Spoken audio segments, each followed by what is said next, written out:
Hello friends, welcome back to the channel. இன்றைக்கி 29th May 2026 நம்ம எப்பவும் போல் ஷேர் மார்க்கெட்டில் பிகினர்ஸ்க்காக பேசிக்ஸ் எல்லாம் பார்த்துட்டு வரோம் ஒரு வீடியோலையும். இந்த வீடியோவில் நம்ம எதை பற்றி பார்க்க போகிறோம் அப்படின்னு பார்த்தீங்கன்னா, டிவைடண்ட்னா என்ன, போனஸ் ஷேர்னா என்ன, ஸ்டாக் ஸ்ப்ளிட்னா என்ன, எதுக்கு இதெல்லாம் பண்ணுறாங்க, இதனால் நமக்கு என்ன யூஸு, இந்த டிவைடண்ட்க்கும் போனஸ் ஷேருக்கும் யாரெல்லாம் எலிஜிபிள் அப்படின்றத இந்த வீடியோவில் பார்த்துக்கலாம் வாங்க. இந்த வீடியோஸ் எல்லாமே ஒரு எஜுகேஷன் பர்பஸ்க்காக மட்டும்தானே தவிர்த்து இது ஒரு இன்வெஸ்ட்மெண்ட் ஐடியா கிடையாது.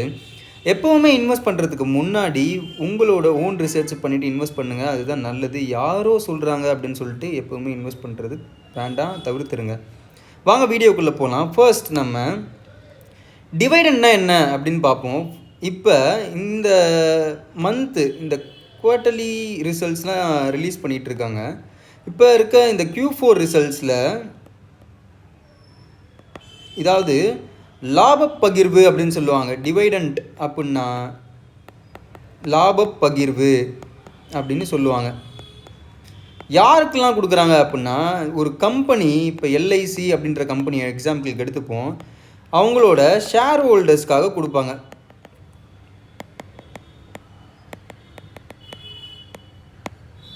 இப்போ ஷேர் ஹோல்டர்ஸ்க்காக ஏன் கொடுக்குறாங்க அப்படின்னா, இப்போ கம்பெனி நல்லா பெர்ஃபார்ம் பண்ணியிருக்கு அப்படின்னும் போது அவங்க ஒரு குறிப்பிட்ட அமௌண்ட்டு டிவைடண்ட் அமௌண்ட் அப்படின்னு சொல்லி கொடுப்பாங்க பர் ஷேருக்கு. இப்போ எக்ஸாம்பிளுக்கு சொல்கிறேன், ஒரு 10 ரூபா வந்து அறிவிச்சிருக்காங்க அப்படின்னா ஒரு ஷேருக்கு, அதுக்கு ஒரு எலிஜிபிலிட்டி டேட் அப்படின்னு ஒன்று வைப்பாங்க. ஃபார் எக்ஸாம்பிள் இன்றைக்கி டேட்டு 29th May 2026 வச்சுப்போம். இந்த டேட்டில் தான் எலிஜிபிலிட்டி டேட் அப்படின்னு அவங்க சொல்லிட்டாங்க அப்படின்னா, அதாவது இந்த டேட்டில் நம்ம வாங்கியிருக்க ஷேர் வந்து நம்ம செட்டில் பண்ணியிருக்கணும். அதாவது செட்டில்டு ஷேர், அன்செட்டில்டு ஷேர் அப்படின்னு இருக்கும். நம்ம இந்தியன் ஸ்டாக் மார்க்கெட்டை பொறுத்த வரைக்கும் T+1 தான் செட்டில்மெண்ட்டுக்கான ஒரு டேட்டு. அதாவது இன்றைக்கி நான் ஒரு ஸ்டாக் வாங்குகிறேன் அப்படின்னா, நாளைக்கு ஒரு ட்ரேடிங் செஷன் முடிஞ்சதுக்கப்புறம் தான் அந்த ஸ்டாக் வந்து செட்டில்டு ஸ்டாக்ஸ் அப்படின்னு போயிருக்கும். இப்போ நான் 29ஆம் தேதி இந்த ஸ்டாக் வந்து எலிஜிபிலிட்டி டேட் வந்து கொடுத்துருக்காங்க டிவைடண்ட்டுக்கு 10 rupees அப்படின்னா, நான் 27 பர்ச்சேஸ் பண்ணியிருப்பேன். 28ஓ இல்லை 29லையோ அது செட்டில்டு ஸ்டாக்ஸில் போயிருக்கணும். அட்லீஸ்ட் 29ல் செட்டில்டு ஸ்டாக்காக இருந்தால் கூட நீங்கள் இந்த 10 ரூபா டிவைடண்ட்டுக்கு எலிஜிபிள், நீங்கள் வந்து எலிஜிபிள், இந்த 10 ரூபா பர் ஷேர் டிவைடண்ட்டுக்கு நீங்கள் எலிஜிபிள் அப்படின்னு நம்ம இது பண்ணுவோம். இந்த லாபப்பகிர்வு நம்ம முதலீட்டாளர்களுக்கு, அதாவது நம்மளை மாதிரி இன்வெஸ்டர்ஸ்க்கு ரொம்ப யூஸ்ஃபுல் அப்படின்னு சொல்லலாம்.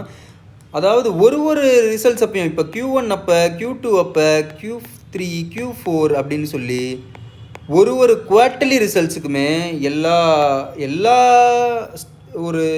ஸ்டாக்குமே, எல்லா ஷேர் ப்ரைஸுமே இதை தரமாட்டாங்க. எல்லா ஷேர்ஸுமே இதை தராது.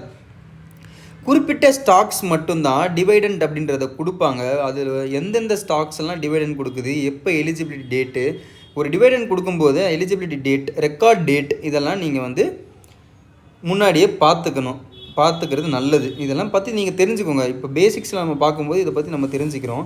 அடுத்து நம்ம பார்க்க போகிறது என்ன அப்படின்னு பார்த்தோம் அப்படின்னாக்கா, போனஸ் ஸ்டாக்னால் என்ன. இப்போ போனஸ் ஸ்டாக் கொடுக்குறாங்களே, இப்போ நான் ஒரு 1000 ரூபாய் இன்வெஸ்ட் பண்ணி வச்சுருக்கேன்ப்பா, போனஸ் ஸ்டாக் கொடுக்கறதுனால 1:1 நான் ஒரு ஷேர் வச்சுருக்கேன், இன்னொரு ஷேர் வந்து போனஸ் கொடுத்துருக்காங்க. இப்போ 1000 ரூபா மதிப்புள்ள ஸ்டாக் நான் ஒன்று வச்சுருக்கேன், 1:1 தான் போனஸ்ன்னு சொல்லியிருக்காங்களே, அதான் ஒரு ஸ்டாக் போனஸ் சொல்லியிருக்காங்களே, இப்போ என்னோடய இன்வெஸ்ட்மெண்ட்டில் 2000 ரூபா ஆயிருமா அப்படின்னு கேட்டிங்கன்னா கிடையாது. அதாவது இப்போ இந்த 1000 ரூபாய் இருக்கிறத 2ஆக இது பண்ணி கொடுப்பாங்க. 500 ரூபா அப்படின்னு சொல்லி 2ஆக மாறி இருக்கும். ஒரு ஸ்டாக் 1000 ரூபான்னு இருந்ததை 1:1, அதாவது இன்னொரு ஸ்டாக் போனஸ் அப்படின்னு கொடுத்து 500ன்னு 2 ஸ்டாக் உங்ககிட்ட இருக்கும். இப்போ ஒரு ஸ்டாக்காக இருந்தது 2 ஸ்டாக்காக இருக்கும். இதுதான் போனஸ் ஸ்டாக் அப்படின்னு சொல்லுவாங்க. இது 1:1 ரேஷியோவில் மட்டும் கிடையாது, 2:1 ரேஷியோலையும் கொடுப்பாங்க. 2:1 ரேஷியோ அப்படின்னும் போது 1000 ரூபா அப்படின்னு ஒரு ஸ்டாக் நான் வச்சுருக்கேன் அப்படின்னா கூட 2 ஸ்டாக் எக்ஸ்ட்ராவாக கொடுப்பாங்க. அந்த 2 ஸ்டாக் வந்து இந்த 1000 ரூபாவில் உங்கள் இன்வெஸ்ட்மெண்ட் வந்து 1000 ரூபாயிலே தான் இருக்கும். இந்த 3 ஸ்டாக்காக பிரிக்கிறதுனால உங்களுக்கு 3 பங்கு வந்திருக்கும். என்ன ரேட், ஆவரேஜாக என்ன ப்ரைஸோ, இப்போ 350 அப்படின்னு நான் வச்சுக்கிறேன் எக்ஸாம்பிளுக்கு. 350 அப்படின்னு 3 ஷேர் வந்து உங்களுக்கு 1000 ரூபாய் இன்வெஸ்ட்மெண்ட்லேயே தான் இருக்கும். அதே மாதிரி 3 பங்கு கொடுத்துருப்பாங்க. ஏன் இதனால் எனக்கு என்ன யூஸு அப்படின்னு கேட்டிங்கன்னா, நமக்கு ஒரு யூஸுமே கிடையாது. இன்வெஸ்டர்ஸை பொறுத்த வரைக்கும் டிவைடெண்ட்டில் நமக்கு ஒரு லாபம் இருக்குது. போனஸ்லேயும் இதே மாதிரி தான், இதே கான்செப்ட் தான் ஸ்ப்ளிட்டுமே. போனஸ்க்கும் ஸ்ப்ளிட்டுக்கும் எந்த ஒரு வித்தியாசமும் கிடையாது. ஒரு வித்தியாசம் இருக்குதுன்னு நான் அப்புறமா சொல்கிறேன். ஏன்னா ஃபேஸ் வேல்யூ மாறும். போனஸில் ஃபேஸ் வேல்யூ மாறாது, பட் ஸ்ப்ளிட்டில் ஃபேஸ் வேல்யூ மாறும். இது மட்டும்தான் நம்ம இது ரெண்டுத்துக்கும் இருக்க டிஃப்ரென்ஸை தவிர்த்து மித்தபடி எல்லாமே ரெண்டுமே ஒன்று தான்.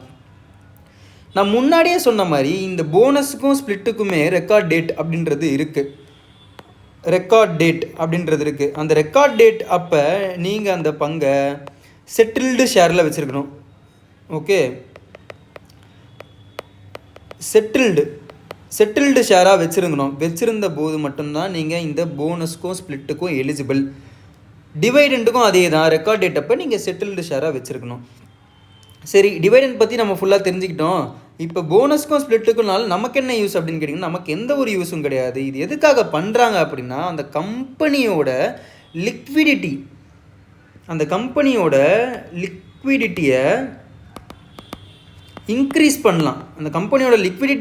பண்ணலாம். இது ஒரே ஒரு இது மட்டும்தான். இது இன்வெஸ்டர்ஸ் வந்து நிறைய பேர் வாங்கலாம். இந்த ஷேரை லிக்விடிட்டி நிறைய பேர் வாங்கலாம். இப்போ 10 பேர் தான் வாங்க முடியும் அப்படின்ற இடத்துல 20 பேர் வாங்க முடியும் இந்த ஸ்டாக்கை.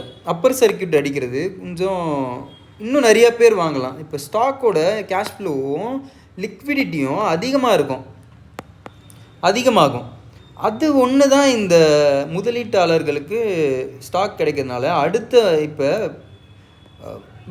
போனஸ்லேயும் ஸ்ப்ளிட்லேயும் நமக்கு ஸ்டாக் கிடைக்கிறதுனால அடுத்த முறை அவங்க டிவைடெண்ட் அனௌன்ஸ் பண்ணும்போது, நான் ஃபஸ்ட்டு ஒரே ஒரு ஸ்டாக் தான் வச்சுருந்தேன், அப்போ 10 ரூபா டிவைடெண்ட் வந்துருந்தது அப்படின்னா எனக்கு ஒரு 10 ரூபா மட்டும்தான் கிடச்சிருக்கும். இப்போ என்கிட்ட டிவைடெண்ட்டில் என்கிட்ட ஸ்ப்ளிட்லேயும் போனஸ்லேயும் அவங்க கொடுத்ததுனால 2 ஸ்டாக் இருக்குது.